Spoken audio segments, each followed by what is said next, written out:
ಸಚಿವ ಸಿಟಿ ರವಿ ಅವರು ಚಿಕ್ಕಮಗಳೂರಿನಲ್ಲಿ ನಿರ್ಮಾಣವಾಗುತ್ತಿರುವ ಮೆಡಿಕಲ್ ಕಾಲೇಜಿನ ಅಭಿವೃದ್ಧಿ ಹಾಗೂ ಕಾಮಗಾರಿ ವೀಕ್ಷಣೆ ನಡೆಸಿದರು.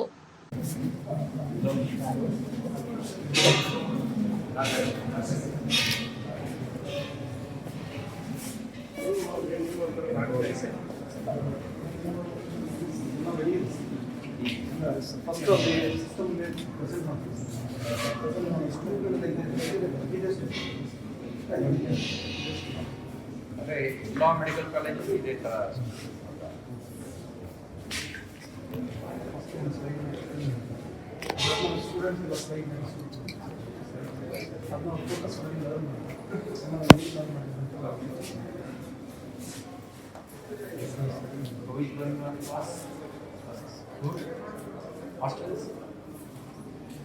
ಓಕೆ ಆಗ್ಬೋದು.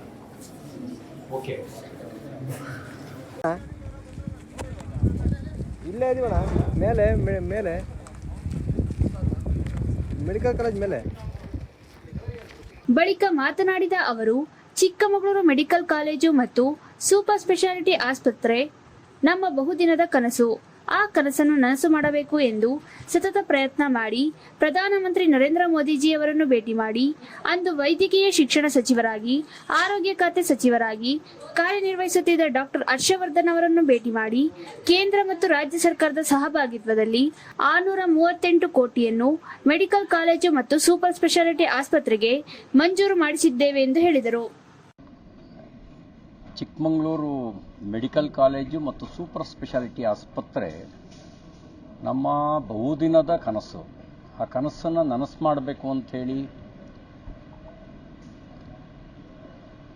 ಸತತ ಪ್ರಯತ್ನ ಮಾಡಿ ಪ್ರಧಾನಮಂತ್ರಿ ನರೇಂದ್ರ ಮೋದಿಜಿಯವರನ್ನು ಭೇಟಿ ಮಾಡಿ ಅವತ್ತು ವೈದ್ಯಕೀಯ ಶಿಕ್ಷಣ ಸಚಿವರಾಗಿ, ಆರೋಗ್ಯ ಖಾತೆ ಸಚಿವರಾಗಿ ಕಾರ್ಯನಿರ್ವಹಿಸ್ತಾ ಇದ್ದಂಥ ಡಾಕ್ಟರ್ ಹರ್ಷವರ್ಧನ್, ದೆಹಲಿಯ ಮಾಜಿ ಮುಖ್ಯಮಂತ್ರಿಗಳು, ಅವರನ್ನು ಭೇಟಿ ಮಾಡಿ ಎಲ್ಲ ಸತತ ಪ್ರಯತ್ನದ ನಂತರ ಕೇಂದ್ರ ಪುರಸ್ಕೃತ ಯೋಜನೆ, ಕೇಂದ್ರದ ಸಹಯೋಗದಲ್ಲಿ, ಕೇಂದ್ರ ಮತ್ತು ರಾಜ್ಯದ ಸಹಭಾಗಿತ್ವದಲ್ಲಿ 638 ಕೋಟಿ ರೂಪಾಯಿಗಳನ್ನು ಸೂಪರ್ ಸ್ಪೆಷಾಲಿಟಿ ಆಸ್ಪತ್ರೆ ಮತ್ತು ಮೆಡಿಕಲ್ ಕಾಲೇಜಿಗಾಗಿ ಮಂಜೂರು ಮಾಡಿಸಿ ಟೆಂಡರ್ ಆಗಿ ವರ್ಕ್ ಆರ್ಡರ್ ಕರೆದು ಕಾಮಗಾರಿ ಕಾಲೇಜ್ ಬ್ಲಾಕು ಏಪ್ರಿಲ್ ಮೇ ಒಳಗಡೆ ಮೊದಲನೇ ಹಂತದ ಪೂರ್ಣ ಮುಕ್ತಾಯ ಆಗುತ್ತೆ. ಇನ್ನು ಹಾಸ್ಟೆಲ್ ಬ್ಲಾಕು, ಸೂಪರ್ ಸ್ಪೆಷಾಲಿಟಿ ಆಸ್ಪತ್ರೆ ಮುಂದಿನ ವರ್ಷದ ಹೊತ್ತಿಗೆ ಪೂರ್ಣ ಆಗ್ಬೋದು. ದುರದೃಷ್ಟ ಅಂದರೆ ನಾವೀಗಾಗಲೇ ಸೆಕೆಂಡ್ ಇಯರ್ ಮೆಡಿಕಲ್ ಕಾಲೇಜ್ ಪ್ರಾರಂಭ ಆಯಿತು, 2ನೇ ಬ್ಯಾಚ್. ಈಗ ನಮಗೆ 99% ರಿಸಲ್ಟು ಬಂದಿದೆ ಮೊದಲನೇ ಬ್ಯಾಚ್ನಲ್ಲಿ.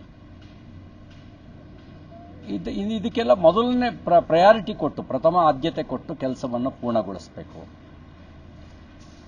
ಗುತ್ತಿಗೆದಾರರಿಗೆ ಕಳೆದ 11 ತಿಂಗಳಿನಿಂದ, ಅಂದರೆ ಕಳೆದ ಮಾರ್ಚ್ನಲ್ಲಿ ಪೇಮೆಂಟ್ ಆಗಿದ್ದು, ಅಂದರೆ ಹಿಂದಿನ ಬಿಜೆಪಿ ಸರ್ಕಾರ ಇದ್ದಾಗ ಪೇಮೆಂಟ್ ಆಗಿದ್ದು, ಈ ಸರ್ಕಾರ ಬಂದ ನಂತರ ಒಂದು ಬಿಡುಗಾಸನ್ನು ಕೂಡ ಕೊಟ್ಟಿಲ್ಲ. ಅವರು ಪರಿಶೀಲನೆ ಮಾಡೋದಕ್ಕೆ ಅಂಥೇಳಿ ಒಂದು ಸ್ಕ್ವಾಡ್ ಮಾಡಿದ್ರು, ಅವರೆಲ್ಲ ಬಂದು ತನಿಖೆ ಮಾಡಿ ರಿಪೋರ್ಟ್ನು ಸಬ್ಮಿಟ್ ಮಾಡಿದ್ದಾರೆ.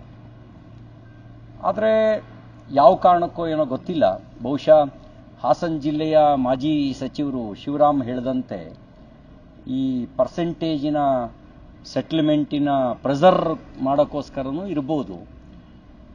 ಇನ್ನೂ ಇವರಿಗೆ ಕಾಲೇಜ್ ಬ್ಲಾಕ್ನಲ್ಲಿ 100 ಕೋಟಿಗೂ ಹೆಚ್ಚಿನ ಪೇಮೆಂಟು ಬಾಕಿ ಇದೆ ಮತ್ತು 45 ಕೋಟಿಗೂ ಹೆಚ್ಚು ಹಾಸ್ಪಿಟಲ್ ಬ್ಲಾಕ್ನಲ್ಲಿ, ಸೂಪರ್ ಸ್ಪೆಷಾಲಿಟಿ ಹಾಸ್ಪಿಟಲ್ನಲ್ಲಿ ಪೆಂಡಿಂಗ್ಗೊಳಿಸ್ಕೊಂಡಿದ್ದಾರೆ.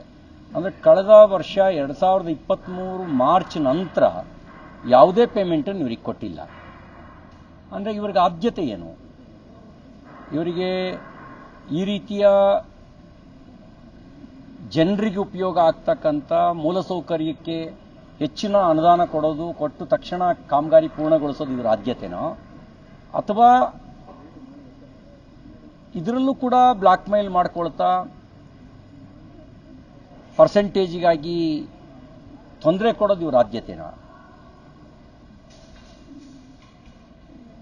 ನನಗನ್ಸುತ್ತೆ ಅವರಿಗೆ ಬೇಗ ಕಾಮಗಾರಿ ಮುಗಿಸಿ ವಿದ್ಯಾರ್ಥಿಗಳಿಗೆ ಮತ್ತು ಸಾಮಾನ್ಯ ಜನರಿಗೆ ಸಹಾಯ ಮಾಡಬೇಕು ಅನ್ನೋದಕ್ಕಿಂತ ಇದರಲ್ಲಿ ಪರ್ಸೆಂಟೇಜ್ ಹೊಡಿಬೇಕು ಅನ್ನೋದೇ ಈ ಸರ್ಕಾರದ ಆದ್ಯತೆ ಆಗಿದೆ ಅಂತ ಅನಿಸುತ್ತೆ.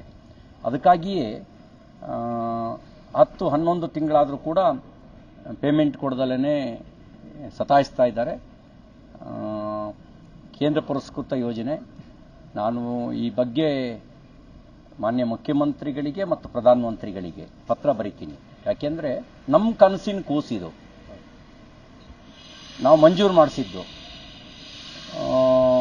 ಇದೇ ಕಾರಣಕ್ಕೆ ಜನರಿಗೆ ಅನುಕೂಲ ಆಗಲಿ ಅಂತ ಮಂಜೂರು ಮಾಡಿಸಿದ್ದು.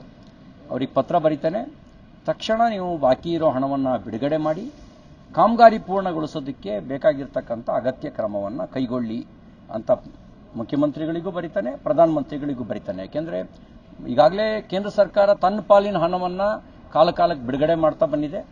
ಮತ್ತು NOC ಕೊಟ್ಟ ತಕ್ಷಣವೇ ಉಳಿದ ಹಣನೂ ಕೂಡ ಅವರು ಬಿಡುಗಡೆ ಮಾಡ್ತಾರೆ. ಆದರೆ ಇಲ್ಲಿ ರಾಜ್ಯದಲ್ಲಿ ಇದರಲ್ಲೂ ದುಡ್ಡು ಹೊಡೆಯೋದು, ಅದು ನಾನು ಯಾವ ಮಾತಲ್ಲಿ ಹೇಳಬೇಕು ಅಂತ ನನಗೆ ಅರ್ಥ ಆಗ್ತಿಲ್ಲ, ಯಾವ ಭಾಷೆಯಲ್ಲಿ ಹೇಳಬೇಕು ಅಂತಲೂ ಗೊತ್ತಾಗ್ತಿಲ್ಲ. ಇದು ಸರಿಯಲ್ಲ. ತಕ್ಷಣ ಇದಕ್ಕೆ ಅಗತ್ಯ ಇರೋ ಹಣವನ್ನು ಬಿಡುಗಡೆ ಮಾಡಿ ಕಾಮಗಾರಿ ಪೂರ್ಣಗೊಳಿಸೋದಕ್ಕೆ ಕ್ರಮ ಕೈಗೊಳ್ಳಬೇಕು ಅಂತ ನಾನು ಆಗ್ರಹಿಸ್ತೇನೆ. ಇಲ್ಲದೇ ಇದ್ದರೆ ನಮ್ಮ ಕನಸಿನ ಯೋಜನೆ ಅದು ನೆನೆಗುದಿಗೆ ಬೀಳಬಾರ್ದು. ನಾವು ಹೋರಾಟದ ಹಾದಿ ಹಿಡಿಯೋದು ಅನಿವಾರ್ಯ ಆಗುತ್ತೆ. ಈ ಸಂದರ್ಭದಲ್ಲಿ ಬಿಜೆಪಿ ಜಿಲ್ಲಾಧ್ಯಕ್ಷರಾದ ದೇವರಾಜ್ ಶೆಟ್ಟಿ, ಬಿಜೆಪಿ ರಾಜ್ಯ ರೈತ ಮೋರ್ಚಾದ ಪ್ರಧಾನ ಕಾರ್ಯದರ್ಶಿ HC ಕಲ್ಮರಡಪ್ಪ, ಜಿಲ್ಲಾ ವಕ್ತಾರರಾದ ಟಿ ರಾಜಶೇಖರ್, ನಗರಾಧ್ಯಕ್ಷರಾದ ಮಧುರಾಜ್ ಅರಸ್, ಮುಖಂಡರಾದ KP ವೆಂಕಟೇಶ್, ಯುವ ಮೋರ್ಚಾ ಅಧ್ಯಕ್ಷರಾದ ಸಂತೋಷ್ ಕೋಟ್ಯಾನ್ ಹಾಗೂ ಇನ್ನಿತರರು ಇದ್ದರು.